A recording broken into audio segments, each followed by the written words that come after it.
Hello, welcome to my brand new channel and the first video. I don't actually know what the channel's called because I haven't set it up yet, but I'm thinking of Dodgy Dioramas.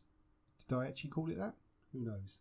I'm very aware I'm talking to myself because I've no subscribers, no anything, but hey, we've got to start somewhere.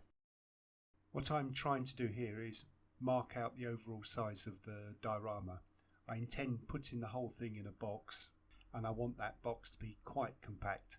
I don't have a lot of space here, so I need things small. Now future me is going to think, you idiot, I've got the whole thing run the wrong way, because after building the box I soon find out that I've got to make it the other way round. But hey, I'm having fun at the moment. This MDF is thin enough to cut with a Stanley knife. You just have to go over the cut line multiple times and you'll eventually get through it. My intention is to cover this base plate with DAS clay, as I think that'll be a good simulation of a earth floor of the forge. So I'm scoring the surface of this to give it a key. I have a sheet of slate that has a nice natural texture to it I thought would look good, so I'm rolling out the DAS onto this slate, hopefully to pick up the texture. Simple as that. Now I'm using a double thickness of lolly sticks just to give the roller something to run along and keep the DAS a uniform thickness. The DAS seems to like to stick to the roller more than the slate, but a little bit of care, you can get over that.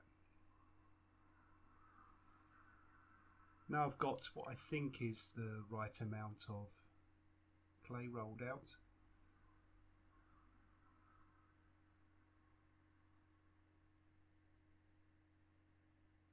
Yeah, managed to get it off.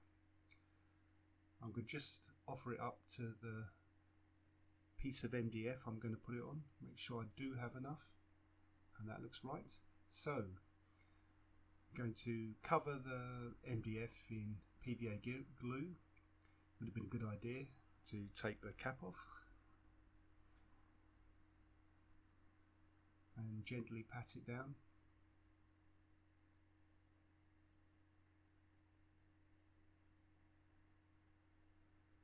I'm doing this very lightly as I don't want to ruin the texture I managed to achieve. I'm hoping I can flip this over without it all falling off. And yay, success.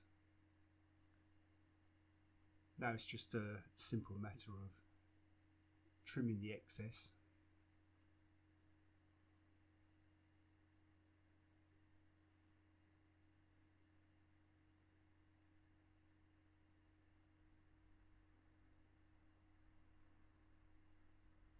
I'm using a scalpel here, but that's just because that's what I had to hand. Virtually anything would cut through this DAS.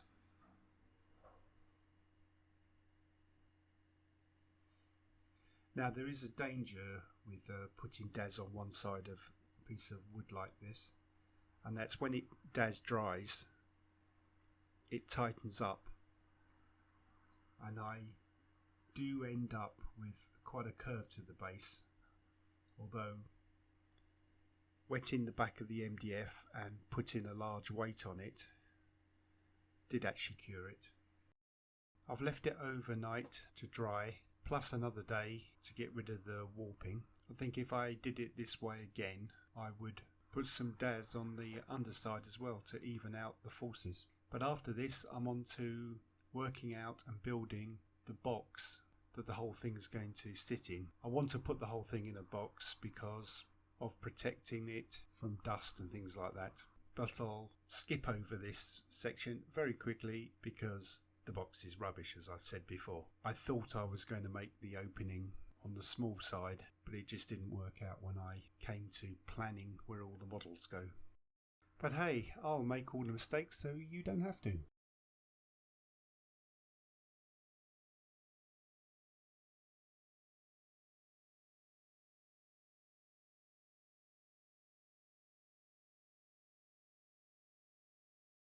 And here's the box finished. I love it when a plan doesn't come together. Here I'm arranging the models I've 3D printed from my loot collection. If you haven't heard of loot, I'll put a link in the description. I will need to model some custom things, namely the forge and the bellows that go with it. But these models are enough for me to get a feel for the space and how it's all going to work. And it's immediately apparent that I'm going to have to do it 90 degrees to what I thought, which is where I immediately realised the box I've just built is useless. But hey, it didn't take long and I can reuse the wood. I've modelled and printed this crude version of a forge using an FDM printer instead of the resin, as it's far cheaper, and I'm going to cover it entirely in DAS, and when that's dry, carve the bricks into it. Another time I might just make the whole thing out of foam, but I wanted to first give this method a try.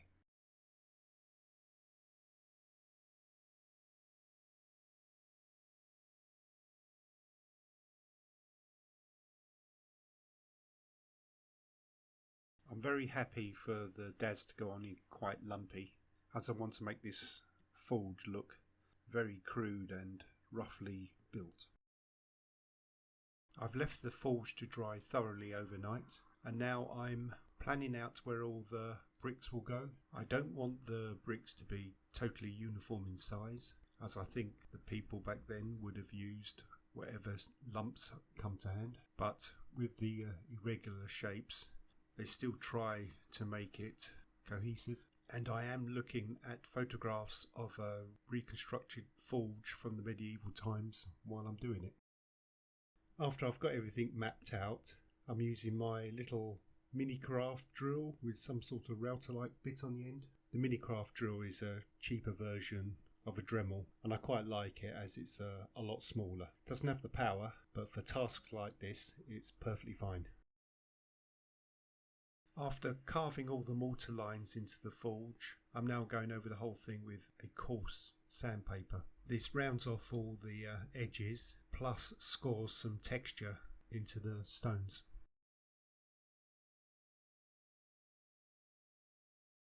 While I was sorting out the forge, I was 3D printing the bellows that go with it. I had to model these myself, but it's a relatively simple shape, so no problem. The bellows on these medieval forges are quite large and heavy, so they need a support structure to hold them up and some sort of large lever to operate them. And here I'm planning out the sizes of it, and I'm using coffee stirrers. Now for the main structure of this framework, coffee stirrers are a bit too thin, so I'm preparing some by doubling them up and gluing them. I'm going to attempt to build this without planning anything out, so I'm trying to judge how high up the bellows needs to be, and then by taking all the sticks I'm going to cobble together some sort of frame for it. These coffee stirrers do make quite a good representation for old wood, as they're quite coarse and a bit wonky, plus helping it along with coarse sandpaper and knives to beat up the wood even more. I had thought, since the stirrers are made of real wood, it'd be a good idea to use wood glue on it, but every joint would probably take a good half an hour to dry. So I decided to go with super glue, and apart from constantly trying to stick your fingers to everything, it worked out quite well and meant I could progress quite quickly.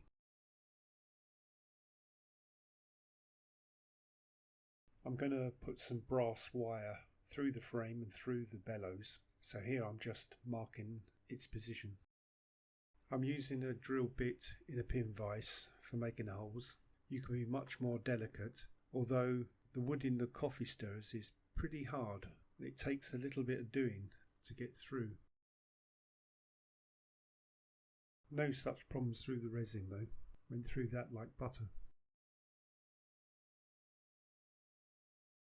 I didn't manage to straighten out the copper wire very well, but so long as it goes through everything, that's fine, as I don't need it to be functional. So with that done, there's just a few extra little bits to go onto it, and this job is done. Apart from, I need a little chain to go from the lever to the back of the bellows, and as yet I haven't managed to find one small enough. but I'm sure I will. There's lots of things like that in the Doll's House world. I'm now going to start on the main structure, and the starting point here is some dowels that I'm going to carve into looking more like thick tree branches. I'm working out the position of these dowels by eye as usual because I can't be bothered to work it out properly, but hey, it'll work, won't it? I've carved a little divot in the DAS flooring so as to give the dowels something good to grip into when I glue, and I'm using PVA because I want some ability to adjust how accurately vertical they are, and with that I'll be using the immensely useful 1, 2, 3 blocks. I really must get some more of those. 2 isn't going to be quite enough. I've let the 4 uprights glue thoroughly dry, and now I'm just marking where they align to the horizontal bars so I can cut a little notch in them.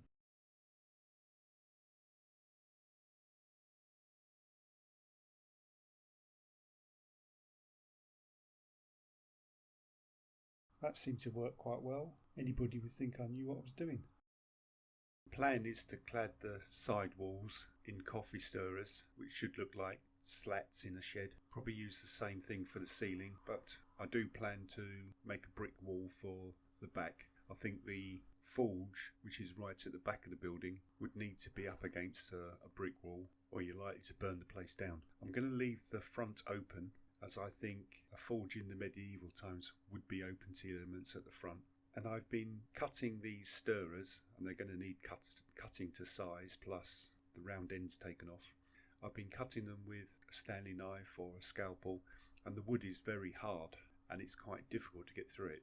So here I'm using the snippers you use for cutting off the supports on a resin print, and it's working quite well, apart from the fact that the end you snip off gets fired across the room. And with the amount of slats I'm putting on this building, that's a lot of clean up in odd little corners. I bet I'll be finding bits of those coffee stirrers for years to come. Now I've got the sides finished, and if you notice the front edge is very ragged, or not ragged so much as nothing's lined up, as I really want to emphasise the crude nature of the structure, and the coffee stirrers being slightly bent here and there all adds to the ambience. I need some sort of support to hold ceiling up, so I'm back to the dowels, and I've got to think about how I'm going to build the roof. I want it made of the slats like the sides, but I don't want to glue the ceiling in right now, as I'm going to need lots of access right until the last minute, so I'm going to have to make that removable somehow.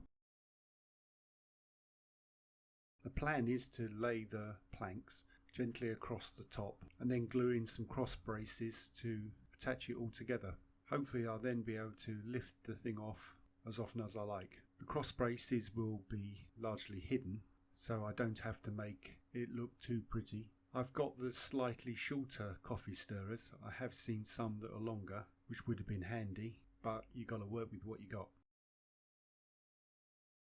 Just resting there, they've ended up very slippery. I want to move about, but that's all good, as I don't want it to be perfect, and I want there to be gaps because I'm planning getting light down from the top, and hopefully it'll make nice shards of light coming through. I've waited until the main bunch of slats have dried, then I can handle it much easier and fill in the gaps.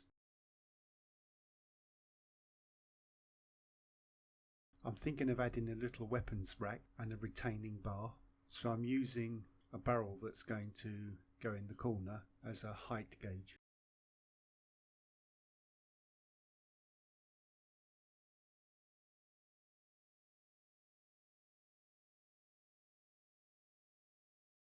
I'm going to add a little flat bar to the forge, as I've seen this on real ones. It's just somewhere to hang all the tongs. I could get a nice clean straight piece of metal strip, but instead I thought I'd use some round brass wire and hammer it flat, so it'll have the appearance of being crudely made.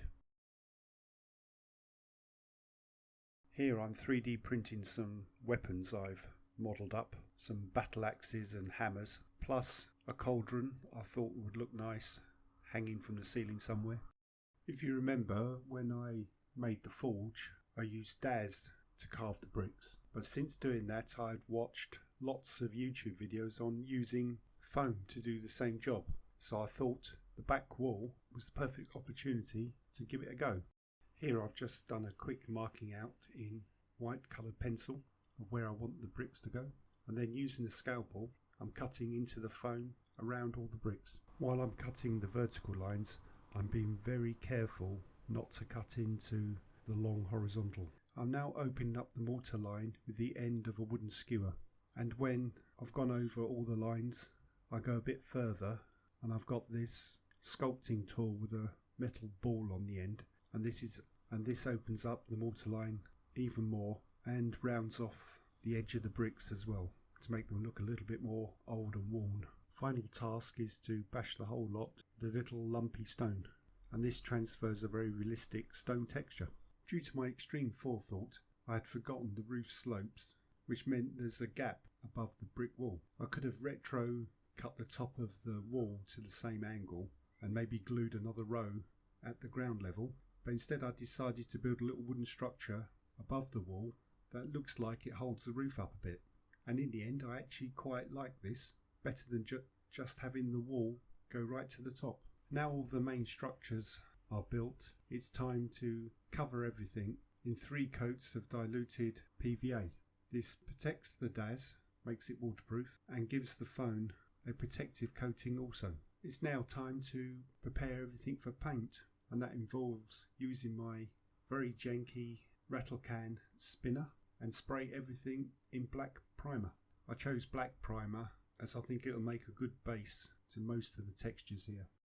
Right, now the fun can begin. We start painting, and the first thing I'm going to do is dry brush white over the planks to try and catch all the high spots and see how it looks.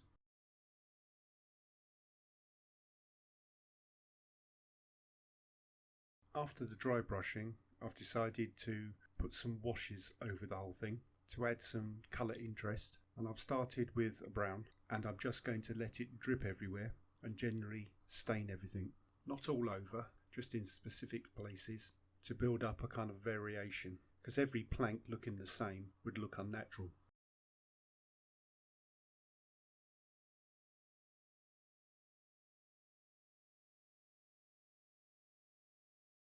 After the paint has dried thoroughly, I've decided to distress everything by scratching it with the end of a scalpel. This is to simulate the way old wood cracks and opens up.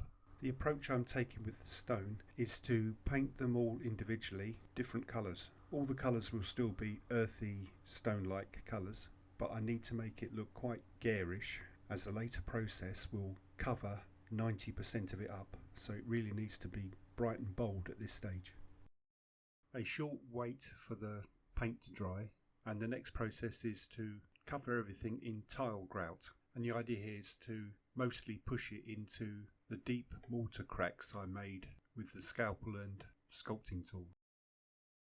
For the forge I'm having to do it in stages, thanks to gravity. It would have been a lot quicker if you could have switched it off. I've mixed up some 3:1 water PVA, water being the 3 parts, and using this dropper bottle I'm thoroughly saturating the whole area. The tile grout bobbled up a bit, which I could have stopped happening if I'd put a few drops of isopropyl alcohol into the mix, but I forgot, and actually the clumping didn't look too bad once I'd finished. After the grout has dried, it's just a simple painting with washes job. I lightened everything with white first, as I thought those strong colours were still a little too strong, and then I mixed up some dark dirty colours and let it run all over everything. And now we're on to the most important and scariest part of the build, painting the models. I've started by priming them black and then spraying white from a pretend light source, just to give me an idea where the light should fall. I obliterated it almost immediately by painting an opaque solid colour over the top, which wasn't quite the intention, but at least I could look back at photos to see where the light should be. Getting to this stage, I've watched hundreds of YouTube videos on painting figures. I am a very experienced painter of pretty pictures on flat surfaces, but this is a very different animal and I'm going to be very interested to see how it goes.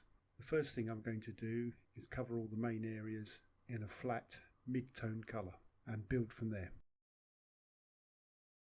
As I'm doing this, I'm having to make some colour choices, i.e. what colour should his hair be, and when I think of dwarves, fantasy dwarves, I think red hair, and his apron must be some sort of leather. I've yet to decide the colour of his trousers, but this paint does seem very opaque, so there's always the option of changing your mind later.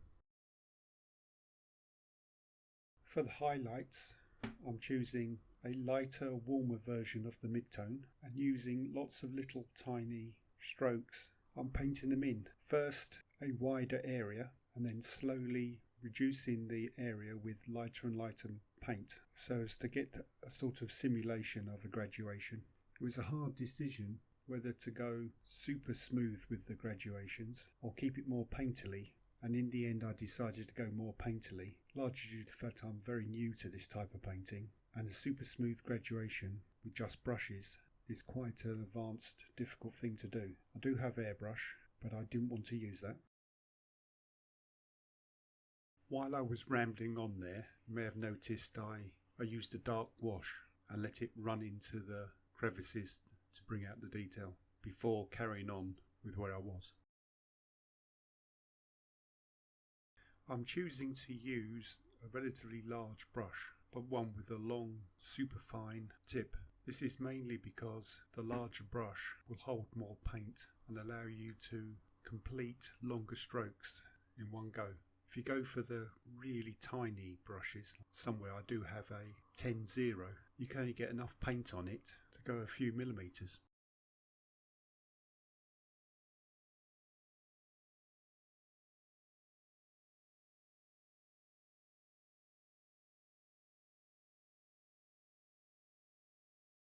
One of the things that was on my mind while just doing all this is how I was going to paint the glow of the extremely hot sword as it's been forged. I'd seen lots of examples of this, but I somehow didn't quite believe it would work. But I just painted the middle section of the sword to start a deep red and then quickly move to pure white, passing through yellow, and I was amazed that it actually worked.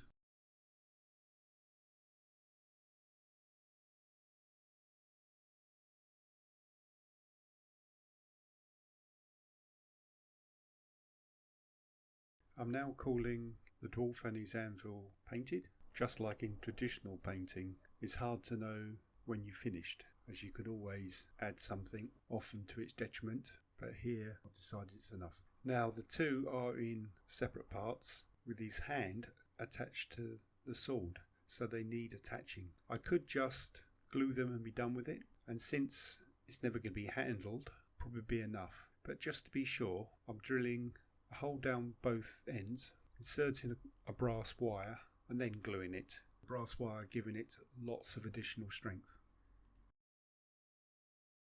I figured that if this was a real working forge, the floor would be filthy. So I've got myself a bag of sand and tiny little stones, and I've made a watery puddle of black paint. I'm going to cover these sandy, light coloured debris and filthy it up a bit. I'm pouring it all over a kitchen towel just to speed up the drying. I don't want to glue the main items to the sandy, stony base, as I think it'd look like they're floating a bit. So the plan is to glue those in place and then get the sand up around the edges of it. Get that glued and dried before covering the main area with the sand mixture.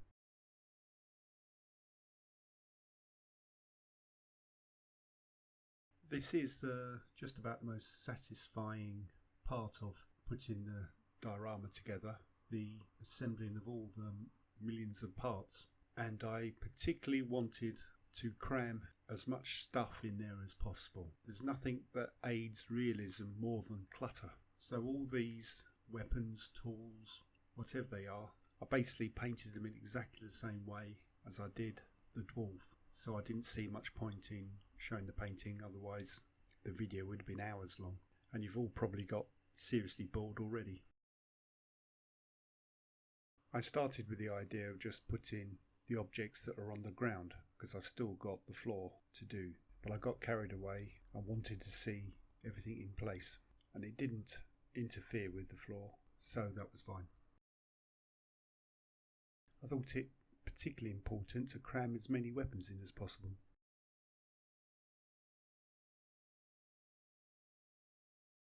And a little semi-hidden rat, something for the viewer to not immediately see but pick up on later. I'm mindful here of putting in some of the foreground objects will hinder my ability to get the sandy stones into the back areas properly, so I'm just going to add some of that first.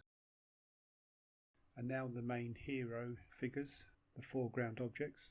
I've got to be sure I've got these in the right place, because once the dirt has been placed all around them and glued down, changing their position would be possible but an enormous pain. So I live with the positions and look at it for a while before fixing it permanently. With all the dirt roughly in place, I'm now going to flood the area with my very diluted PVA mix. Again, I've forgotten to put the isopropyl alcohol in, which would allow it to soak in better, but failing to do that had an added bonus of when I flooded the area with this glue, a lot of the debris just floated, and as it dried it settled where it wanted to, which I think simulates how it would naturally go, so I was quite pleased with that. Off camera I built the box it's all going to live in, using much the same construction as you've seen already, and as the video is long enough I didn't see any point in showing the step-by-steps of doing that. I put a perspex clear roof on it as I really wanted to preserve the way light from above comes through all the cracks in the ceiling. And now the moment you've all been waiting, the big reveal. Especially those who skipped ahead, shame on you, you know who you are. If you have managed to watch the whole video, first, well done, give yourself a gold star. If you did skip through it, not a problem, I still thank you for the view. I'm not sure how long it's going to take for video number 2. I don't have a lot of time to make these dioramas, and they do take a horrendous amount of time. So if you do subscribe, you won't be inundated with videos. It'll just be the occasional one out of the blue. If you want to see more of my stuff, you could check out my other channel, which is Pure Painting.